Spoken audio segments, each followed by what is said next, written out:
PTI chairman barrister Gauhar की आज बानी पीटीआई से मुलाकात रही। फाइनल कॉल की नाकामी, गंडापुर और बुशरा बीबी का मार्च से फरार, मार्च को डी चौक या संगजानी में करने, बुशरा बीबी के सियासी किरदार, पीटीआई में तकसीम और ऑडियो लीक्स जैसे वाकयात के बाद होने वाली ये मुलाकात इस हवाले से अहम थी कि इन तमाम मामलात पर खुद बानी की अपनी सोच क्या है।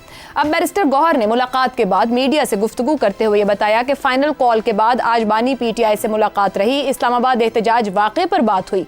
अखबार और टीवी की सहूलत न होने के बायस बानी को कुछ पता नहीं था कि इस्लामाबाद में 26 नवंबर को क्या हुआ है।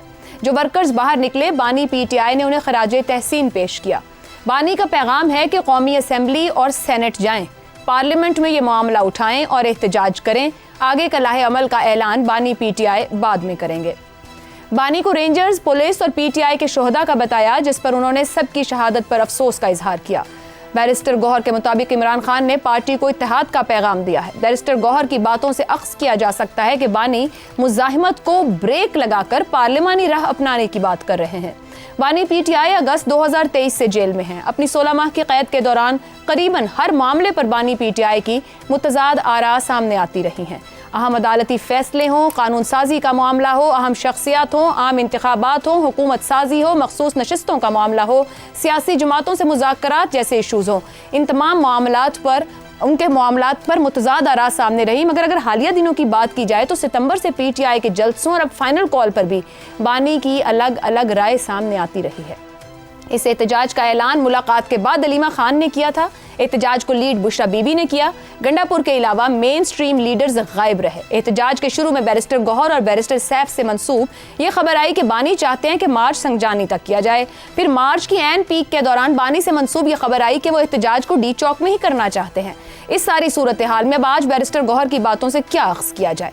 क्या यह तासुर दुरुस्त नहीं कि अगर आज अलीमा खान की भी इमरान खान से मुलाकात हो जाती तो जिस राय को मीडिया के सामने रखा जाता वो बैरिस्टर गौहर से बिल्कुल मुतजाद होती? इन हालात में दो अहम सवालात जन्म लेते हैं कि क्या बानी पीटीआई सब जानते बूझते हुए ऐसा कर रहे हैं? इस सवाल का जवाब कयास से तलाश किया जाए तो जवाब यही हो सकता है कि 28 साल से सियासी जुमात चलाने और 3.5 साल से ज़ायद अरसे तक वज़ीर आज़म रहने वाला शख्स सादगी के बायस तजाद पर मबनी बयानात नहीं दे सकता। और अगर ऐसा है तो क्या बानी पीटीआई की इस दानिस्ता पॉलिसी से पार्टी को नुकसान हो रहा है या फ़ायदा? अब क्या आज बैरिस्टर गौहर जो कुछ बानी पीटीआई से मंसूब करके कह रहे हैं, क्या हमें उस पर यकीन कर लेना चाहिए या फिर बानी की अलीमा खान या किसी वकील या किसी और लीडर के साथ भी मुलाकात का इंतजार करके देख लेना चाहिए? इसी पर गुफ्तगू रहेगी कि जो कुछ कहा गया क्या मतलब वही है। पैनल में हमारे साथ हैं हसन निसार, इफ्तिखार अहमद, जैगम खान और शहजाद चौधरी साहब। आप चारों का शुक्रिया। प्रोग्राम का सवाल आप सभी के लिए। कौमी असम्बली और सेनेट जाएं, पार्लियामेंट में ये मामला उठाएं, बानी पीटीआई का पैगाम। फाइनल कॉल की नाकामी, क्या बानी के पास सियासी मुफाहिमत के अलावा कोई ऑप्शन बचा है? हसन निसार साहब, क्या पाकिस्तान तहरीक इंसाफ सियासी मुफाहिमत के रास्ते पे अपने जो सियासी पार्टनर्स मौजूद हैं पार्लियामेंट के अंदर, अब समझ रही है कि वहीं से रास्ता निकलेगा? ये बात समझ में आ गई है या वक्ती तौर पर ब्रेक लिया गया है उस मुजाहिमती अप्रोच से? मैं आपको एक बात याद दिलाऊंगा जी। मैं नहीं जानता मेरे साथियों में से किसी को याद है ये नहीं, क्योंकि उसके लिए शेर व शायरी से शगफ बहुत ज़रूरी है। इमरान खान एक भले वक्तों में अदीम हाशमी मरहूम का ये शेर बहुत पढ़ा करते थे। शेर सुन लें अगर आपकी याददाश्त काम करे जी। मुफाहिमत न सिखा जबरे नारवा से मुझे, मुफाहिमत न सिखा जबरे नारवा से मुझे, मैं सर बकफ हूँ लड़ा दे किसी बला से मुझे। ये तो रह हो गया उसका मिजाज, अप्रोच, जिससे मैं थोड़ा वाकिफ हूँ। अच्छा, अगर तो इमरान ने इस अप्रोच से रुजू कर लिया है तो जो कह रही हैं मुमकिन होगा।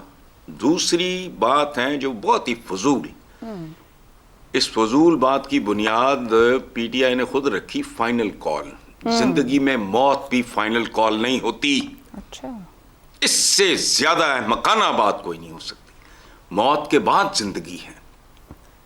ये जो मामला शुरू होता है ये तो हमारे अकीदे का हिस्सा है और इवन हिंदू मत में भी है।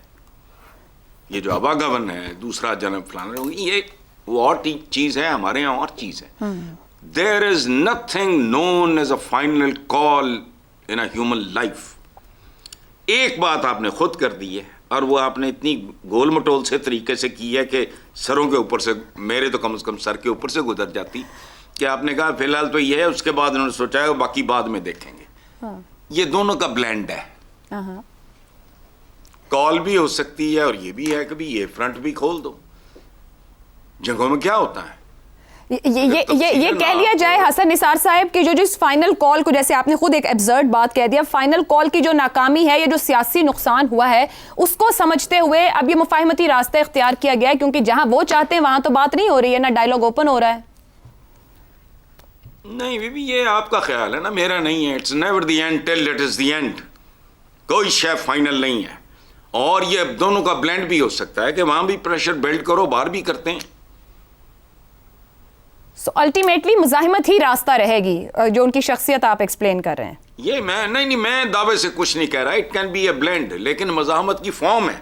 आप असेंबली में करो, पार्लियामेंट में करो, सेनेट में करो, वो भी मज़ाहमत का ही एक शक्ल है। बिल्कुल सही। मज़ाहमत की किस्में होती हैं ना, को सोनमुखी होना जरूरी नहीं होता। तो दैट टू इज मज़ाहमत। ठीक। मैं तो आपके सवाल की साख्त से ही एग्री नहीं कर रहा। अच्छा, वो भी मज़ाहमत है। वो भी मुजाहिमत पैंतरा बदलना किसे कहते हैं? नहीं सुने ना, वो चलते ही नहीं ना अपने सियासी मुखालिफिन के साथ। वो कभी भी नहीं चले हसन साहब, वो अपने सियासी मुखालिफिन के साथ कभी भी नहीं चले, बल्कि उनकी प्रेजेंस को भी एक्सेप्ट नहीं करते। उसने इनको कभी सियासी समझा ही नहीं। तो बात आपने खुद कह दी, तो फिर अब उनके पास ऑप्शन यही बचा है। मैं पाकिस्तान में सियासत और जमहूरियत में मैं बिलीव ही नहीं करता। इनमें सियासतदान है ही कोई नहीं। फिर पता नहीं काहे किया। ये फॉर्च्यून हंटर्स की है। ठीक हो गया, चलो जो भी है चलें, सही है। इफ्तिखार साहब, ये जो आज पैगाम बैरिस्टर गौहर ने बाहर आके दिया और उन्होंने ये भी कह दिया कि डी चौक में आना तो मकसद भी नहीं था, मकसद तो मुज़ाकरात, यानी कि पीटीआई की तरफ से अब ये सेकंड टियर लीडरशिप बता रही कि असल मामला तो इस्लामाबाद आना भी मुज़ाकरात ओपन करने का ही था। आपके ख्याल में क्या अंडरस्टैंड कर गए राइट नाउ जो पोलिटिकल सिचुएशन पीटीआई के साथ बन रही है कि सियासी मुफाहमत के अलावा कोई ऑप्शन नहीं, या जो एक ऊपर हसन निसार साहब ने शेयर पढ़ के भी एक्सप्लेन किया कि वक्ती तौर पर एक ब्रेक लिया गया है मुज़ाहिमती थॉट प्रोसेस से कि सर्वाइव कर जाए हम पोलिटिकली? देखें, मैं आपके प्रोग्राम में महीनों से कहता आ रहा हूँ कि मसाइल का हल पार्लियामेंट में होगा। पार्लियामेंट फोरम है जहाँ पे ये बातें की जाएंगी। सेनेट पे बात करें, पार्लियामेंट में बात करें, सूबाई असम्बली पंजाब में बात करें, खैबर पख्तूनख्वा की सूबाई असम्बली में बात करें, और दूसरी असम्बलियाँ जहाँ पे इनकी नुमाइंदगी है वहाँ पे अपने इश्यूज़ पे बात करें, और यही जमहूरियत है। इसके अलावा तो कोई रास्ता नहीं है। ये फाइनल कॉल के बारे में जो कहा कि एक अहमकाना फ़ैसला था बकौल हसन के, तो ये उन्होंने दिया था, हमने तो, हमारे में से तो किसी ने नहीं दिया। सर, डू एंड डाई का लफ्ज़ इस्तेमाल किया, खुद उनकी लीडरशिप कह रही है बानी पीटीआई। डू एंड डाई का लफ्ज़ इस्तेमाल किया, कागे हम कफन पहन के आ रहे हैं, घर वालों हमारा इंतज़ार न करना। तो ये कौन कह रहा था और क्यों कह रहा था? ये गलत है। Parliament is there. आपको गिला है तो आप पार्लियामेंट में जाएं, अपने पॉइंट ऑफ व्यू को पेश करें, और पार्लियामेंट रहेगी और मुमकिन तौर पे ये टेन्योर पूरा करेगी, और उसके बाद वक्त पे इलेक्शन होंगे। जहाँ तक कॉल की बात हो सकती है कि ब्लेंड है, मेरे दोस्त का कहना है ब्लेंड हो सकता है, क्योंकि ये जो सियासी रहनुमा है ये यू टर्न में बिलीव करता है। किसी वक्त भी यू टर्न ले ले। अब मसलन वो कहते हैं कि हम 5 दिन के लिए, उनके करीबी हल्कों का कहना है कि 5 दिन की एक्सरसाइज करेंगे एक शहर के अंदर उसको बंद करने की। वो ये भी कह रहे हैं, जी हाँ, नहीं अभी आपस में बामी तौर पर मशावरत हो रही है। आपको भी लगता है मशवरे में ऑन बोर्ड मशावरत हो रही है? ओके। और अब पंजाबी ग्रुप छा गया है पार्लियामेंट के अंदर। जो पंजाबी ग्रुप है, पंजाबी ग्रुप ने कहा कि भाई मसाइल इस तरह हल नहीं होते, कत्ल से नहीं होते, खून से नहीं होते, गोलियों से नहीं होते, मार्टर से नहीं होते, टीयर गैस से नहीं होते, इस किस्म के इज्तिमात से नहीं होते जिसमें असला ले जाओ और फिर मुकाबले में असला इस्तेमाल हो तुम्हारे खिलाफ। और आप देख रहे हैं कि पंजाब से तल्लुक़ रखने वाले लोग इसमें नहीं थे। वो दुरुस्त कह रहे हैं,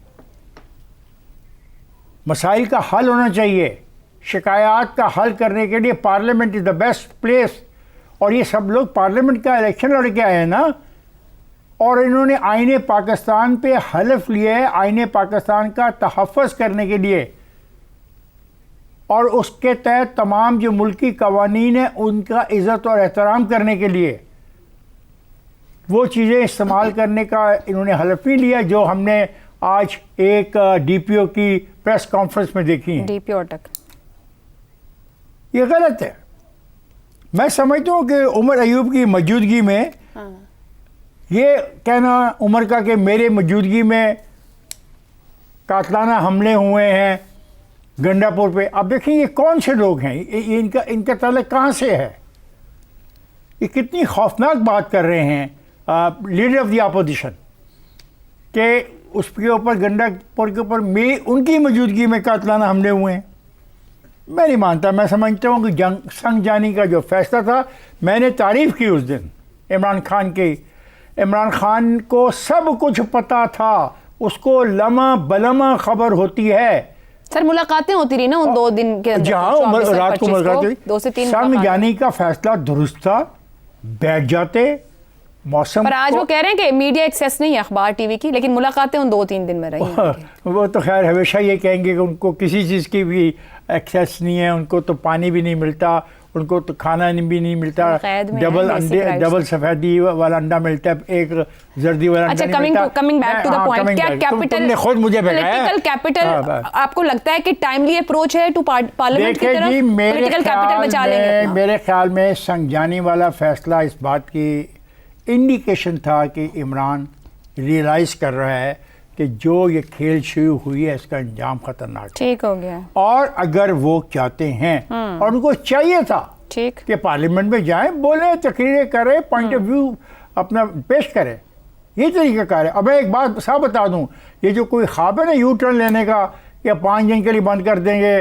और कराची से चलेंगे और अवाम तक चले जाएंगे डी चौक तक, खुदा के वास्ते ये मत करना।